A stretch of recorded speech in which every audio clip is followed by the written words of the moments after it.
Well, Slosh, how you do, Buckaroos? How the heck are you? And happy Easter's. I try to adjust here slightly to get this in there. Anyways, how the hell are you, man? So I told myself on Easter, and it is officially Easter now, even though it's very early, I would let myself open up one bottle. So I just opened up this one for the first time. It's the Heaven's Door Single Barrel Select Cask Strength Single cask strength straight bourbon whiskey, Dark Hills Warehouse at 61.5 or 123. There. My lighting director is making noise back there. Need some light? Nah, I got it. Our annual single barrel select limited allocation. I found this in Tulsa. Actually, I couldn't find this bottle in Springfield, which is why I bought it, because I didn't see it in Springfield, but I found it in Tulsa, Oklahoma. My wife and I were out there. Limited allocation is, and it wasn't really that much, to be honest with you, or not, more than others.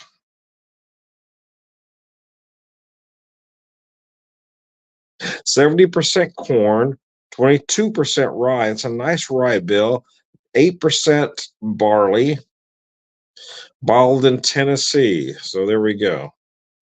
That's nice. I haven't tried it yet, but so here's what I did. I actually made a Manhattan out of it because I wanted a cocktail. I figured it lend itself well to a cocktail, but I also poured 2 ounces neat here, as you can see, using my bourbons inside of the Ozarks glass.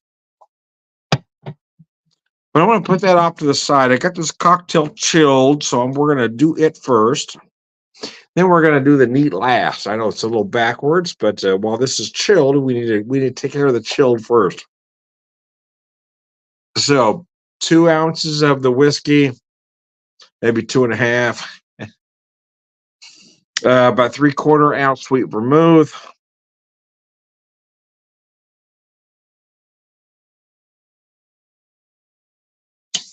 I'll show you the bitters I used here. So I have traditional Angostura. I have rhubarb. I've got all kinds of stuff. My cherry bitters is right near the end. But I decided to put, going into Easter, I thought plum would work. So I used my plum bitters here.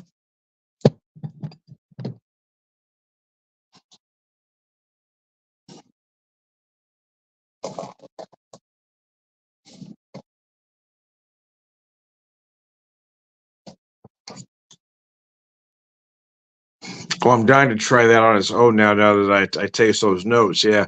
Oh, that's gorgeous. I do like a Manhattan. I know. I get that the old fashioned is trendy, especially with those millennials and Gen whatever's out there. The Manhattan is kind of fallen by the wayside for whatever reason. It's more of a, I'm not even going to say boomers, more Gen X. Most boomers have kind of forgotten about the Manhattan as well. But I feel like there's a few of us out there that really love a well done Manhattan. Um, I've even taken this on a ride a few times. I mean, I've taken out the sweet vermouth. And I've used port wine, I've used sherry, I've even used Amaro and various versions of Amaro, Cafe Amaro. So here's the thing: if you're going to replace something, you have to replace it with a product that does the same thing, not necessarily a similar product, but a product that gets you to that same conclusion. And what I mean by that, well, is what does sweet vermouth do to the Manhattan? Well, it adds some sweetness, obviously, but it also adds some acidity. So if you're going to take that out, you've got to replace it with something that will do the same, just maybe in a different way. And that's why sherry works, and that's why port wine works. But in some ways, and if you've got the right Amaro product, that will work as well. But you just have to replace it with a product that adds both sweetness and acidity the same way the sweet vermouth does.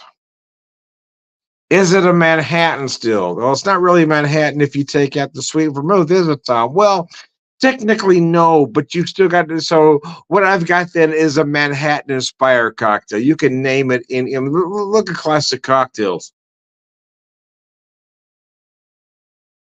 Look at the names of classic cocktails. Look at the ingredients of classic cocktails. Most have 3 or 4 ingredients. And the only thing that's different is one particular ingredient, right? They've all swapped out one thing and called it something different. So, no. Is it actually a Manhattan if I change that out? No. But I'm using that template. Manhattan is like or even an old fashioned, I suppose. It's like a mother sauce, right? You start with that bechamel and then it becomes something else, right?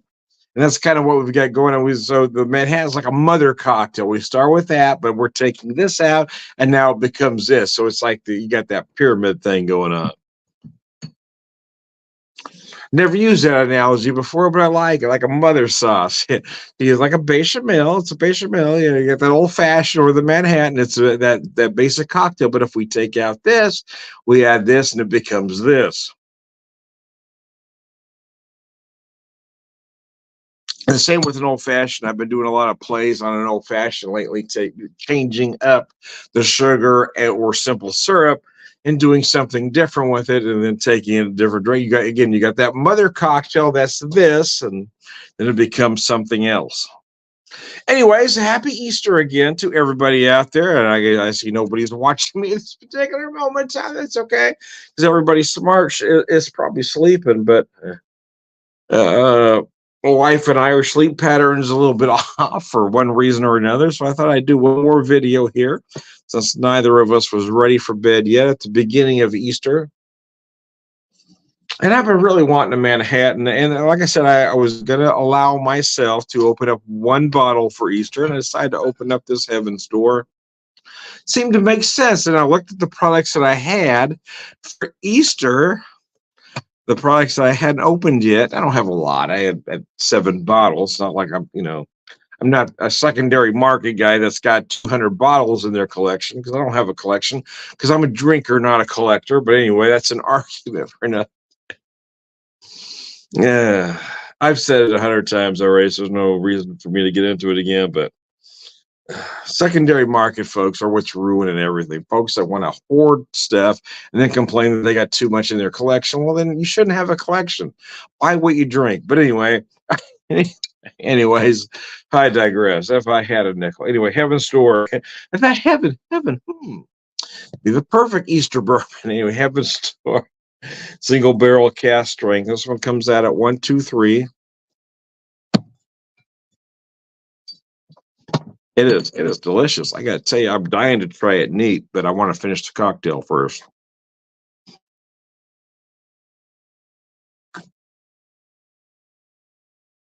The Stone song "Happy" stuck on my head. I was singing that leading up to this video. Oh, 22% rye. I don't know if 22% constitutes a high rye bourbon, but it is on the higher side. Because a lot of bourbons will use somewhere between 8 to 10%, some 8 to 15, but 20. Yeah, I think anytime you get over 20, you're leaning towards the high rye bourbon.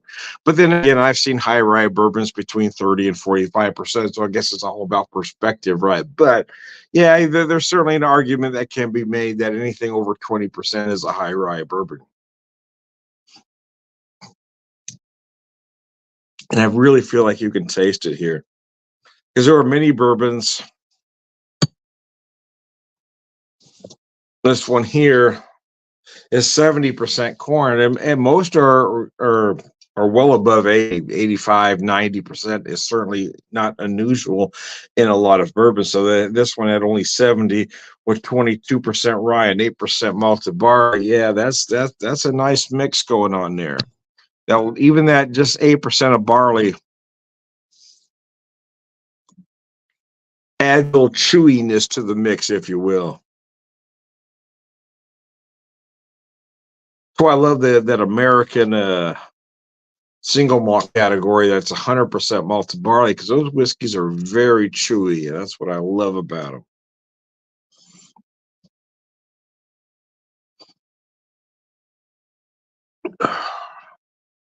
I got to tell you, this Heaven Store probably ought to be treated with the utmost respect and drank neat. However, it makes a damn fine Manhattan. I'm not even sure. I probably will try at least one old fashioned with it, at least my way. But yeah, I don't know that you need to sugar it any. I just, but a classic cocktail like a Manhattan, yeah. I tell folks, well, some folks tell me, Tom, why would you use a top shelf whiskey for a cocktail? And my response to that is your cocktail is only as good as the products you put in, just like your food you make at home. It's only as good as the quality of products you put in it.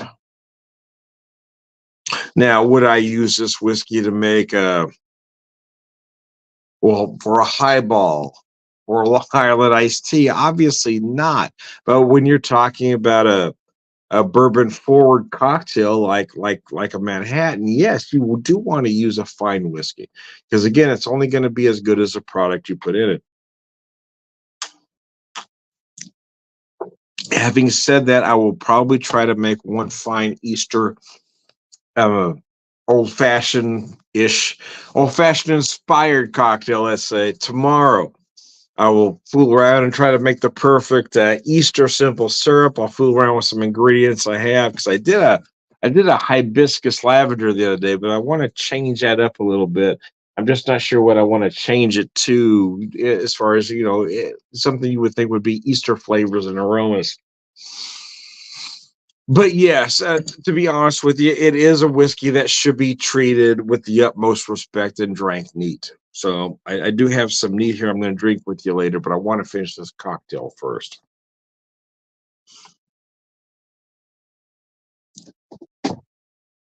Baby, won't you keep me? I was nice today. I got to hang out with a couple friends, and I ran into other friends while I was hanging out with a couple friends. Again, I'm not going to mention any names. It's like they used to say in some of the TV shows, the names have been changed to protect the innocent. So I'm not going to mention names of my friends unless they tell me explicitly, it's okay to say my name, Tom. So I don't want to know what somebody's life is, and I don't want to get anybody in trouble. Oh man, that nose is insane. I got to set that down. Baby, won't you keep me happy?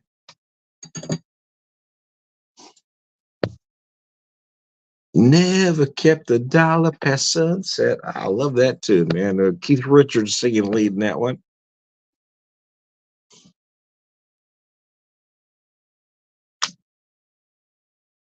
Uh, Man, I haven't made myself a Manhattan in a while because I've been trying different versions of an old fashioned because I've been really obsessed with making different simple syrups lately. But then as I drink this fairly traditional Manhattan using sweet vermouth, the only thing I've altered on here is the bitters, but these plum bitters are just good.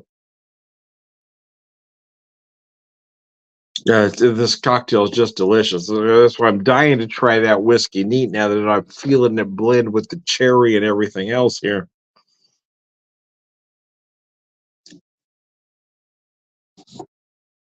Oh man, that's gorgeous. Never kept a dollar past sunset. Yeah, I like I said, I allowed myself to open one bottle on Easter, so I'm going to have this now, and I'll make a cocktail, probably have some neat tomorrow, and I'm going to put it away again. Forget about it for a short time while I finish off some other stuff. I'll work on finishing this Irish whiskey I've had out. I've got a couple left. I've got some Jameson Stout Cask, some two stacks cask, and some Turconnell 10-year-old single malt.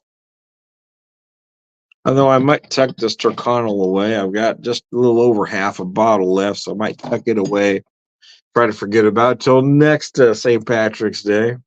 I did have two. I had the Hyde whiskeys that lasted me a year. I bought last year on St. Patrick's Day, and I finished them off on St. Patrick's Day this year. So I was kind of surprised that lasted me. Then again, I mean, I don't have one bottle open at a time. I have several bottles open. I'm not a collector. I'm a drinker. So, but I do. Right now I've got too many open. So, been trying to finish a few things off. I finished off this one yesterday while talking to a friend online during a video. The Wood Hat out of New Florence, Missouri. This is their single barrel Bloody Butcher. This stuff was insanely good. So I really need to finish that one off. So I did. But I got a few other things here that are getting near the well. Once you get the rule of thumb is once you get past half that bottle, you really need to finish them off. So those that I'm under half, I'd probably want to go through at this point. I picked up this one back in August of last year. This is probably my next victim, finishing off this Heaven Hill bottled and bond. It's a very good whiskey, but at the price and at that proof, it does lend itself well to a cocktail. So,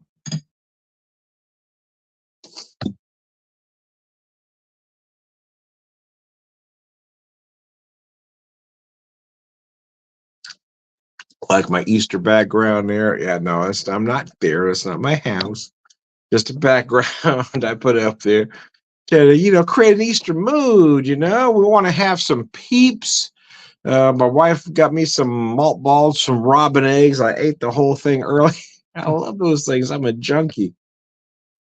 I ate the whole thing, man. The old Alka-Seltzer commercial. I can't believe I ate the whole thing. That wasn't a spicy meatball.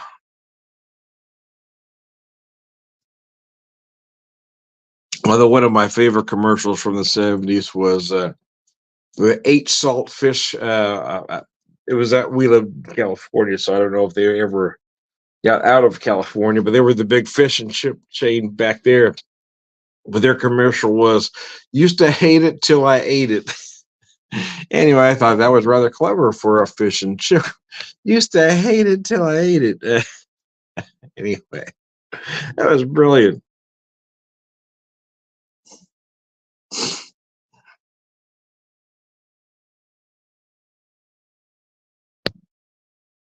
Aged salt fish and chips. My dad was rather picky. The food he would get out. That was the only fish and chips place he would get out. And at that time, back I'm talking the early 70s. So what we would do is, they wouldn't take all of his kids in to eat. Oh, hell no, that would make far too much sense. No, hell, you can't do that. We'd eat in the car, yeah. We couldn't even get the food taken home and eat at home. No, we'd get it put in the car. We'd eat in the car. But anyway, that's an argument for another. Anyway, you get that 8 salt fish and chips, and they were the only place in town that sold mug root beer. So and back then it was in the again, I'm talking about the very early 70s. They were in those little stubby bottles, the 12-ounce stubbies. So it was kind of a novelty. If we got to go to 8 salt, which was very rare, it was like maybe, well, it was only during Lent, to be honest with you, but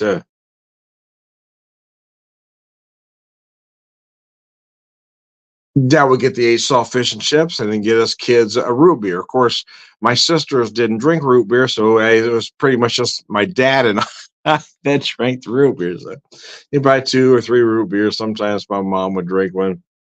My sisters at one point drank one, but once they reached a certain age, they couldn't drink root beer anymore. I'm not sure what that was about, but it was a teenage girl thing, I'm guessing. All of a sudden, teenage girls don't like root beer. Anyways, I liked root beer and I liked fish and chips. So we got the 8 salt and root beer. It was a big treat, man. It was a major thing, man. We didn't get out to eat very often.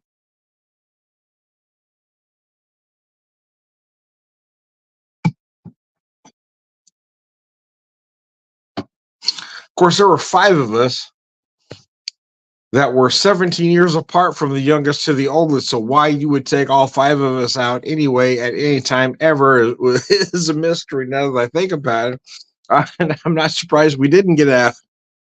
To be honest with you, it was usually just 4 of us because once my brother hit a certain age, he wasn't really hanging out with us anymore. So it was mostly just 4 of us. But anyways, so here's what I got here. Now I've got a couple ounces of the Heaven's Door neat now. It made a beautiful Manhattan, but some of those notes I was picking up in that cocktail, I'm dying to see what I've got here. because I'm not feeling this whiskey as very sweet. And although it is 70% corn, 70%, it really is a light amount for a bourbon. 22 is a pretty big when you consider most bourbons have a minimum of 80%. Most of your big commercial bourbons, and even some of those that are allocated, are about 85% or better, which gives you a very sweet whiskey. And if you're adding wheat in there and not rye, well, you're not making your whiskey less sweet.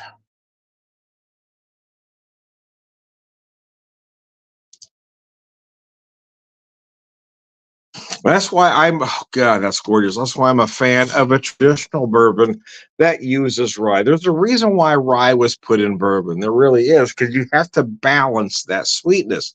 Wheat does not do that. Wheat does not balance that sweetness. What wheat does, though, that rye doesn't, is soften the body a little bit. And I think that's what a lot of folks that like wheated bourbons like about that, the Pappies and so forth. But when you're talking about lower end, like say Buffalo Trace, for instance, I mean, Buffalo Trace is a nice starter bourbon, right? It's a nice $25 to $30 bourbon. But if you're allowing yourself to pay more than that because somebody told you they had to, because it's allocated and somebody told you had to have it in your so-called collection, well, you're an idiot. And that's what's wrong with my secondary market friends, is that they're buying these bourbons, buying them up, preying on people that don't know better. Nobody should ever pay more than $30 for Buffalo Trace. If you do, you're an idiot.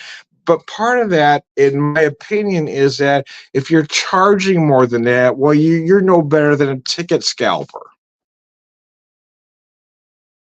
You're preying on the weak-minded, and you got to know that that whiskey isn't worth more than $30. So if you're charging $200 for a $30 whiskey, well, you're no better than a ticket scalper. Well, Tom, that's just capitalism. Well, maybe, but it doesn't make you any less of an asshole.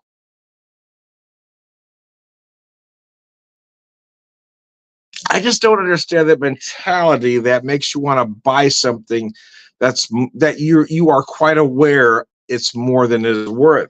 But on the other side of that, I don't understand that mentality where you intentionally are going to take advantage of somebody and sell something that you are aware you're charging way more than its value. Either side of that, I can't make sense of. Well, the one side is you're intentionally being an idiot. The other side is you're intentionally being an asshole. So neither side makes sense to me. You shouldn't be an idiot, nor should you be an asshole. I'm not going to charge somebody more than something is worth, no matter what it is. I can't make that make sense for me. I know why some folks do it. But again, it doesn't make you any less of an asshole. You can justify it any way you like. You can say, "Well, that's just capitalism, Tom." No, that's not capitalism. That is something else at its very worst.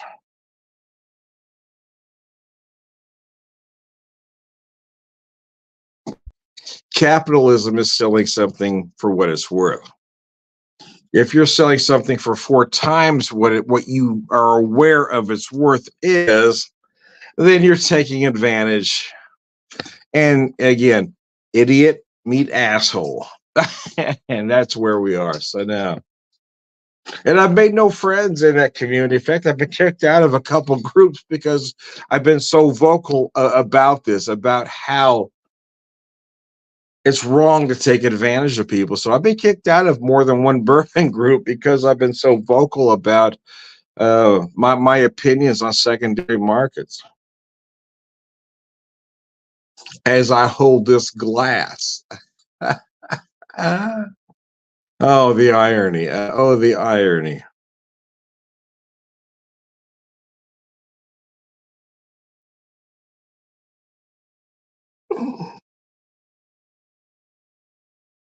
This is a very nice whiskey, and I will tell you why now, having it neat, why I think it lends itself so well to that Manhattan, because as I was drinking this in Manhattan, I'm thinking, huh.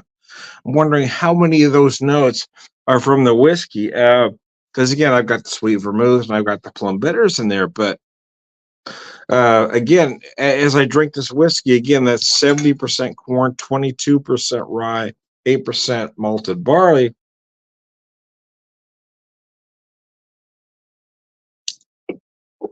It is an incredibly well balanced whiskey. It's not too sweet.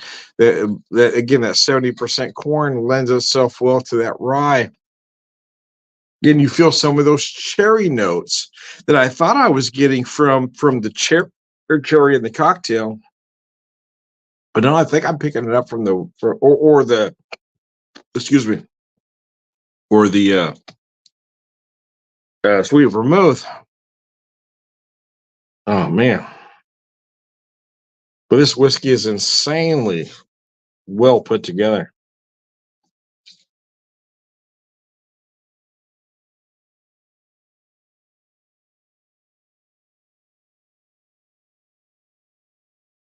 A lot of nice spice in the finish. A little bit different than most, I will tell you. Of course, you're always going to find the usual suspects, but how you feel them is going to be a little different, right? You always expect to find cinnamon. But if you're used to spices, if you are familiar with spices, if you cook or eat a lot of spices, and for me, I feel more allspice than cinnamon. I also feel some ginger, some cloves, some nutmeg.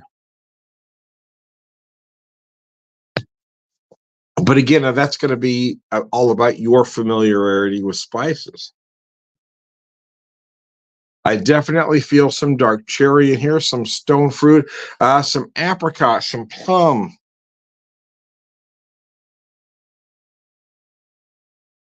Oh, this whiskey is gorgeous.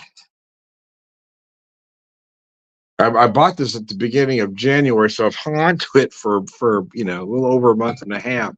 And I was looking for one bottle. I just wanted to open one bottle on Easter and say, "Oh, Heaven's Door, that makes sense.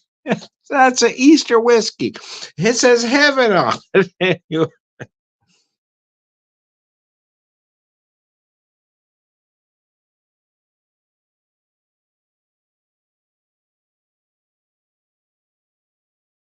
Oh man.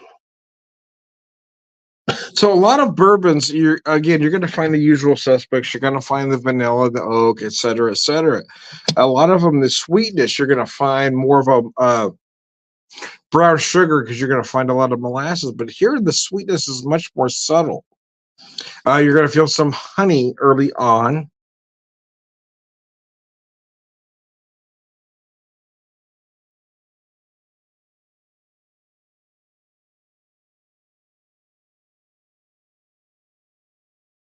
Then almost more of a very clean raw sugar note in the finish because I don't feel those molasses notes at all.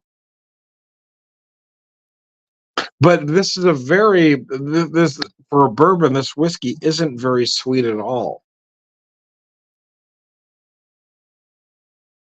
Just again, it's very balanced. They put it together extremely well. Where you got that right amount of spice, right amount of sweetness, where it just hits you right at right where it's supposed to. To be honest with you. Oh, biscuits and gravy. Anyways, I digress. But I digress, man. I finished my cocktail.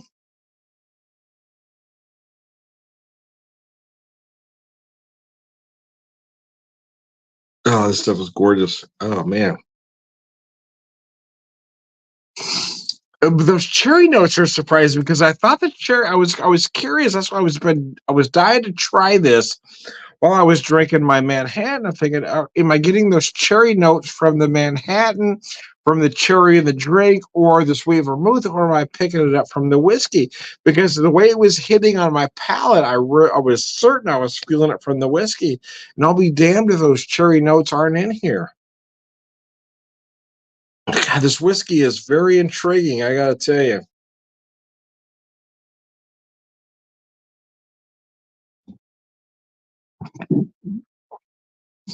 Like I said, I'm going to allow myself to have a little bit tomorrow. Well, today.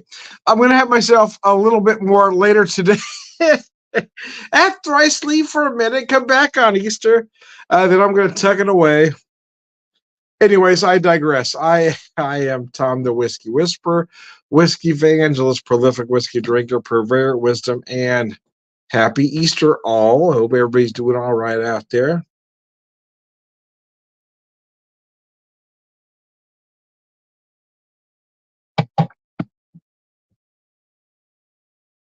All right, good guy, it's lunch.